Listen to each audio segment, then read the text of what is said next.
ఈరోజు మనం మాట్లాడుకోబోయేది చాలా బాధాకరమైన విషయం.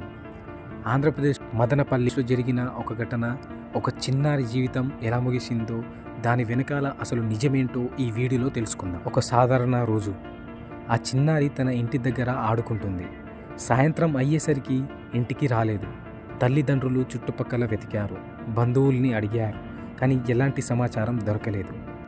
చుట్టుపక్కల ఊరిలో ఎక్కడ కనిపించకపోవడంతో వీళ్ళు పోలీస్ స్టేషన్కి వెళ్ళి పోలీసులకు కంప్లైంట్ ఇచ్చారు. పోలీసులు దర్యాప్తు మొదలుపెట్టారు. పోలీసులు ఆ ప్రాంతానికి వెళ్ళి చుట్టుపక్కల సీసీటీవీ ఫోటేజ్ని చూశారు. అందులో చిన్నారి చివరిసారి ఒక వ్యక్తితో కలిసి వెళ్ళినట్టు కనిపించింది. వాడు వాళ్ళ పక్కింట్లో ఉండే వ్యక్తి. ఆ ఫోటేజ్ చూసి పోలీసులు ఆ వ్యక్తి ఇంటికి వెళ్ళడం జరిగింది. అక్కడ కనిపించిన దృశ్యం ఎవరికైనా షాక్కి గురి చేస్తుంది.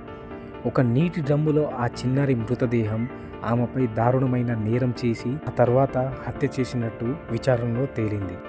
వాడు హత్య చేసిన విధానం వింటే మనకి కళ్ళల్లో కన్నీరు ఆగవు. వాడొక మానవ సైకో.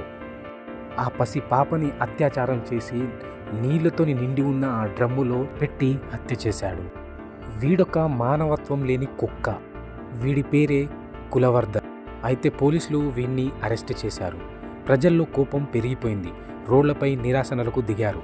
అతని కఠిన శిక్ష ఇవ్వాలని చాలా డిమాండ్ చేశారు.